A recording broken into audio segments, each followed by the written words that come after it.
Assalamualaikum warahmatullahi wabarakatuh. Halo, selamat malam Tribuners. Balik Selamat lagi malam. dengan saya Ginan dan juga Harley. dalam acara Bincang Bola Tribun Jabar. Yeay. Terima kasih banyak para penonton yang menonton kita. Kayaknya udah konsisten sekarang Konsisten. ya hadir terus ya. Ya, dicoba karena Bincang Bola ini salah satu program terbaiknya Tribun Jabar ya. Amin. Membahas segala berita tentang sepak bola dari dalam maupun dari luar. Oke. Jadi kalau sponsor alat-alat olahraga misalkan sepatu, baju bola yang mau masuk, yang mau ngiklan di sini boleh banget. Kebetulan saya juga main bola juga, main boleh futsal yang juga. berlogo contreng, berlogo garis, boleh. Atau band-band lokal malah yang mau masuk karena Amin. band-band lokal kita sekarang udah bisa Iya. bersaing sama produk-produk luar nih. Benar. Tapi setelah sekian lama kita sudah syuting Bincang Bola, ini kok nggak ada isinya gitu, buah gitu atau makanan apa gitu, cemilan. Di belakang lah, biar rapi aja di sini biar rapi. Kosong, brother.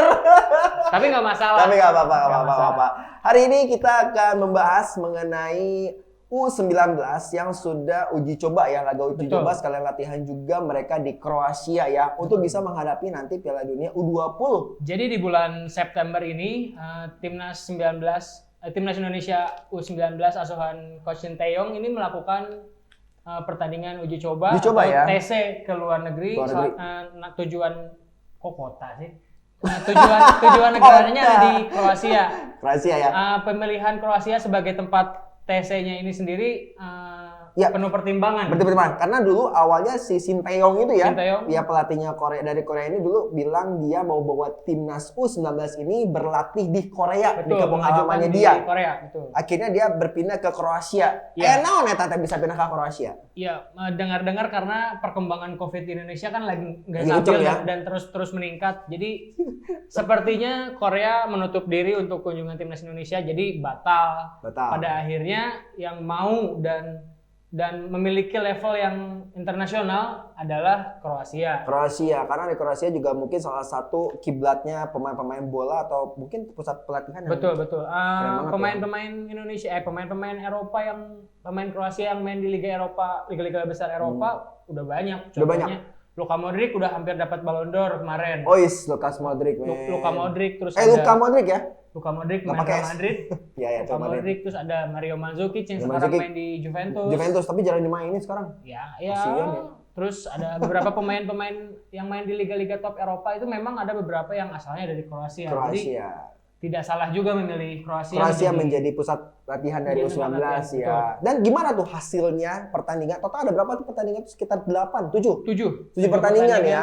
Selama bulan September ini Coach Sinteyong meramu tim yang akan dibawa untuk Piala Dunia U20 nanti. Jadi maksudnya itu adalah Indonesia. salah satu tim untuk seleksinya pemain-pemain Betul, juga. Jadi betul. yang diangkut ke sana kemarin ke Kroasia itu belum tentu dia bakal ikut juga di U20 nanti ya. Belum tentu ya. karena ya masih proses seleksi dan ada beberapa yang bahkan tidak bisa ikut TC karena cedera. Contohnya Bagus Kavi itu masih cedera waktu di Garuda Select kemarin, jadi belum bisa masuk. Tapi yang saya dengar Bagus Kavi memang sudah memiliki satu slot untuk Piala Dunia U20 Sudah nanti. punya free pass ya.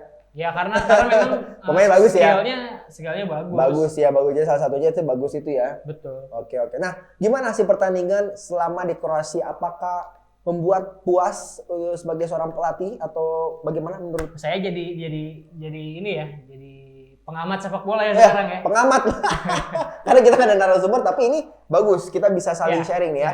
Kalau menurut saya pribadi nih, dalam 7 pertandingan yang dilakukan timnas, memang di awal pertandingan pertama yang melawan Bulgaria. Pertandingan awalnya yang kita kalah 3-0, tapi 3-0. memang tim ini baru dibentuk, kerjasama antar pemain masih belum terlalu padu, permainan juga tidak begitu, stamina terutama dari pemain-pemain timnas U19 itu rata-rata di menit ke-70, 60-70 udah mulai drop, yang kalau kita bandingin sama pemain-pemain Eropa kan Mungkin demam panggung kali ya. bisa Demam panggung, terus juga dari- mungkin kondisi lapangan, kondisi dari postur tubuh geografis juga juga jauh. ya, geografis Ya, juga mungkin berpengaruh ya. Ya, itu mungkin aklimasi belum cuacanya juga adaptasi ya, belum adaptasi ya. butuh waktu. Tapi Ya. seiring berjalannya waktu, pemain-pemain timnas ini mulai agak memperbaiki permainannya, walaupun malah di pertandingan kedua malah habis sama Kroasia. Iya, jelas secara Kroasia tuan rumah gitu ya 1-7 ya kalah ya. Jadi bisa dilihat sendiri kualitas Kroasia sama Indonesia memang agak jauh gitu kalau untuk ukuran tim nasional Eropa ya. Yap. Tapi kerennya setelah masuk ke pertandingan ketiga ini dia melawan Arab Saudi Indonesia ini ya, dan menghasilkan ya skor yang sangat ya menurut saya sih memuaskan ya. Bro, tinggal angka skornya 3-3 gimana?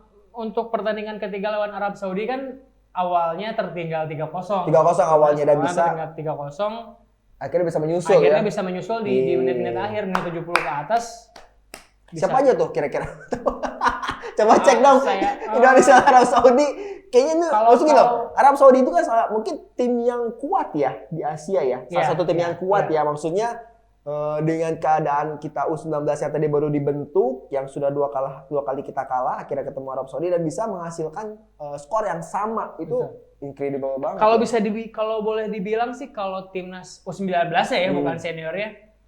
Kalau di level Asia sih masih berani ngadu lah. Berani ngadu ya. Masih punya level yang nggak beda jauh lah. Kalau sekitar Asia Tenggara masih untuk level pemain mudanya masih bagus. Cuman yang jadi masalah timnas kita sekarang tuh kita nggak punya striker murni. Oh, ada striker murni ya? Iya, jadi kemarin dicampur gitu ya? Iya, jadi kemarin itu sebagian besar timnas bermain dengan formasi false nine, jadi nggak pakai striker. Pakai striker ya. Jadi satu-satunya striker murni itu paling cuman Sadam. Itu juga Sadam juga belum terlalu klop sama permainan timnas sendiri. Oke. Jadi emang berarti di sini baru bisa menemukan itu ya? Iya. Oke. Terus kalau boleh dibilang fisik, terutama fisik yang saya soroti, semakin kesini mungkin fisiknya semakin diperbaiki. Kita tahu sendiri Coach Sintayong seorang pelatih yang keras banget buat ngedidik pemain-pemainnya ya. Tapi dilatihnya nggak dengan cara ala-ala boyband gitu nggak kan? Nah itu nggak tahu nih di akhir latihan bisa jadi kan. Keren ya. Sintayong berarti bisa membuktikan di pertandingan 3 ini ya dengan Arab Saudi 3-3 ya. Bisa kita cek siapa saja yang telah berhasil membobol gawang Arab Saudi ketika Indonesia U19 melawan Arab Saudi U19. Kebaca tuh. Pokoknya bisa kalau teman-teman Tribuners nonton tuh kemarin sebenarnya kita tuh kecolongan lewat penalti sebenarnya. Penalti dulu ya. Sama Saudi Arabia tuh 2 penalti nih. Kita dapat 2 penalti. Jadi ketinggalannya ya secara permainan kita tetap unggul. Tetap unggul ya. Betul. Tapi keren ya di mana tadi sudah kalah 3-0 akhirnya Indonesia bisa menyusul ya ketertinggalan dari 3-0 menjadi 3-3. Walaupun dalam tiga rangkaian pertandingan nih belum menang. Ya. Tapi di pertandingan selanjutnya ngelawan Qatar. Melawan di pertandingan lawan Qatar tuh kita sempat menang. Itu menang pun menit-menit akhir tuh. Supriyadi gol kemenangannya diciptakan bukan. Gol kemenangannya terakhir tuh diciptakan oleh Supriyadi dan asis dari Beckham Putra. Beckham itu pemain Persib tuh. Persib Beckham Putra masuk sebagai pemain pengganti kalau itu nggak salah menit ke-80-an. Ada scrimmage depan gawang, Beckham bisa masuk dan akhirnya ngasih umpan ke Supriyadi. Pemain yang bisa kita notice permainannya meningkat itu Supriyadi jelas waktu zamannya Garuda Select dia menjadi salah satu pilar. Dan siapa lagi ya? Andre Cobra, terus Andre Cobra ya? Cobra bagus ya tadi yang bagus ya. Bukan bagus tapi Bagas. Bagas. Ya. Bagas Kava, Brilian Aldamar itu rata-rata pemain tengahnya. Saya bisa bilang bahwa alumni Garuda Select ini layak ya memang layak diperhitungkan lah ya. Garuda Select ini ya benar-benar sekali. Garuda Select jilid 1 angkatannya tuh ya Bagas bagus, Brilian, Andre Cobra, terus siapa lagi tuh pemain tengah. Pokoknya kayaknya yang bakal mengisi slot-slot lini tengah tuh udah dikunci sama pemain-pemain Garuda Select nih. Oke. Jadi nanti bakal jadi salah satu pilar di U20 nanti mungkin betul. Yang akan dibawa sama Sintayong nih. Oke. Tadi setelah lawan Qatar, ternyata Indonesia itu lawan Qatar itu 2 kali. Kenapa bisa bertemu 2 kali? Nah, kayaknya Qatarnya penasaran nih. Penasaran, bisa begitu ya? Rematch, besok rematch. Karena jarak antar pertandingannya nggak karena jauh. Di pertandingan pertama ini Indonesia itu unggul 2-1 dan setelah bertemu lagi dengan Qatar akhirnya menjadi draw ya. Imbang ya. Berarti belum puas, mungkin minta lagi yang ketiga kali ya. Indonesia udah cukup 2 kali saja mungkin. Nah, iya. Terus selanjutnya ada pertandingan melawan Bosnia Herzegovina nih. Oke. Bosnia dan pun Herzegovina. Dari Bosnia Herzegovina. Iya. Itu secara permainan memang jauh lebih meningkat daripada 5 pertandingan sebelumnya. Untuk melawan Bosnia Herzegovina. Cuman sayangnya memang pengalaman dan postur tubuh yang paling signifikan sih. Diungguli oleh Bosnia ya. Betul. Jadi akhirnya Bosnia bisa memenangkan pertandingan dengan skor 1-0 ya. Betul, pemain Eropa kan tinggi-tinggi, jangkung, kuat. Asli bro, asli. Pokoknya agak susah memang. Siga urang leutik. Iya. Tapi di pertandingan terakhir lawan Dinamo Zagreb. Dengan 1-0 ya. Betul. Gol dari Witan Sulaiman. Oke, gol tunggal. Dan perkembangan Witan Sulaiman di bawah Sintayong ini memang kalau saya lihat sangat pesat ya.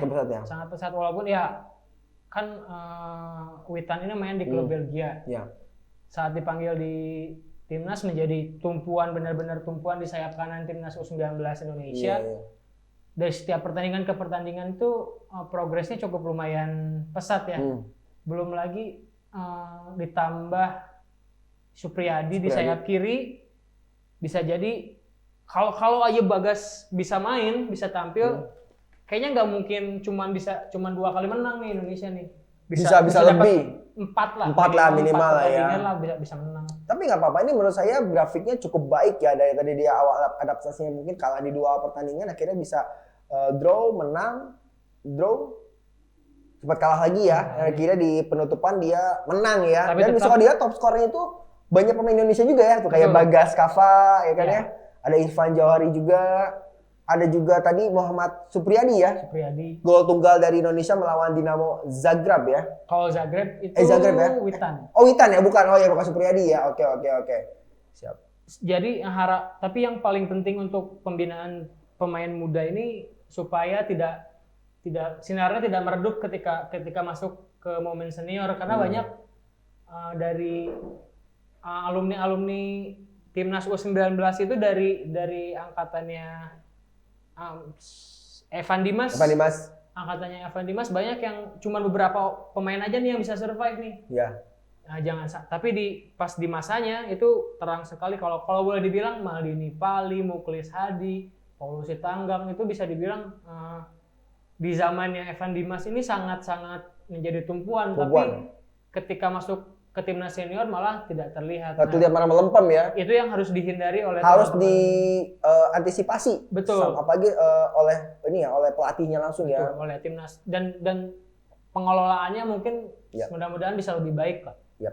Saya berharap sih nanti timnas U19 ini bisa berkembang lebih baik lagi. Betul. Apalagi nanti mungkin persiapannya menuju 20 semakin bagus ya, semakin baik ya. Karena mungkin ya ini butuh waktu ya. Dan bisa dibilang pemain-pemain muda timnas Indonesia ini banyak dilirik sama klub-klub luar. Cuman bahkan ada beberapa orang yang ingin merekrut Bagas, contohnya Arsenal tadinya tertarik. Arsenal tertarik ya dengan jasanya Bagas ini ya. Bagus Kavi. Bagus. Cuman Arsenal terhalang oleh regulasi. Jadi Liga Inggris ini hanya boleh merekrut pemain luar yang ada di minimal peringkat sekian. Nah, Indonesia tuh ada di peringkat. Iya, masuk peringkatnya dia Indonesia. Jadi bahkan dari peringkat negaranya pun bisa menghambat karir pesepak bola itu sendiri. Jadi memang yang harus dibenahi ya memang dari tim nasionalnya. Mudah-mudahan sih Indonesia makin menanjak ya, makin meningkat untuk peringkat secara internasional ya. Dan mudah-mudahan Liga bisa digelar, Liga Indonesia. Tapi gue gak ngerti loh, kenapa nih Liga 1 itu, gue mau ngebahas dikit-dikit ya, Liga 1. Kita belok dikit nih ya. Liga 1 ditunda, tapi pilkada terus naik, terus maju. Gimana? Tidak bisa bilang. Gila, menunggu banget saya Persib bisa main. Ya karena mungkin Liga 1 ditunda, pilkada jalan terus. 2 kali ya. Ya mungkin ada beberapa pertimbangan untuk ya, dari pihak kepolisian karena mungkin bisa menyebabkan kerumunan karena kita tahu sendiri animo penonton sepak bola Indonesia itu gila-gila. Misalkan nggak seperti di luar negeri ketika dibilang nggak boleh ke stadion, ya nggak ke stadion. Iya. Tapi itu sebenarnya bukan suatu alasan atau jaminan ya, meskipun ya namanya bola gitu, maksudnya emang mungkin animonya besar. Tapi kan setidaknya personil kepolisian TNI bisa ngebantu lah untuk bisa personil supporter tidak masuk ke dalam stadion bisa. Betul. Nah, Cuman dibandingin sama kampanye juga mungkin di jalanan bakal lebih heboh, bisa aja. Bikin dangdutan bisa. Ya intinya mengantisipasi lah. Iya, mungkin seperti ya. Kunos lah ya. Ya daripada kita dipanggil Kapolri, mending kita sudahi dulu lah. Sudahi dulu ya. Pokoknya kita tunggu Liga 1 bisa bergulir kembali, jangan mau kalah dengan liga-liga yang sudah di luar sana, sudah berjalan, sudah minggu keberapa? Minggu ketiga sekarang ya.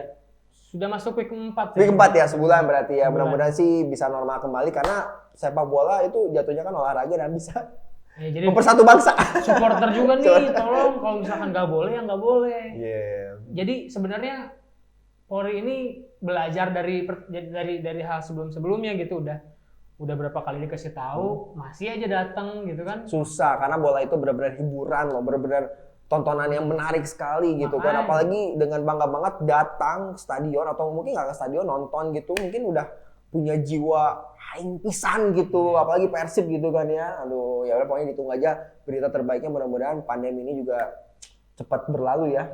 Dan jangan lupa tetap menjaga protokol kesehatan. Cuci tangan, pakai masker. Kita nggak pakai. Lagi syuting. Kita udah swab test. Udah swab test ya? Swab test ya. Oke, mungkin itu dia bincang bola hari ini di hari Kamis ini. Jadi kalau misalnya teman-teman semua yang mungkin suka dengan channel ini, jangan lupa buat like, subscribe, komen, dan juga share ke teman-teman kalian. Dan kalau mungkin kalian mau ada masukan atau mungkin mau sharing-sharing, bisa tulis di komen aja ya. Betul. Dan jangan lupa sekali lagi sponsor yang bisa masuk lah gitu. Oke. Ini sepatu futsal saya udah jebol. Iya, malah curhat lagi dia. Gitu kan. Oke deh. Tolong mention Specs Indonesia, Ortus Aid Indonesia, dan lain-lain brand-brand lokal juga nggak apa-apa saya mah. Keren-keren loh. Seperti brand dulu mana.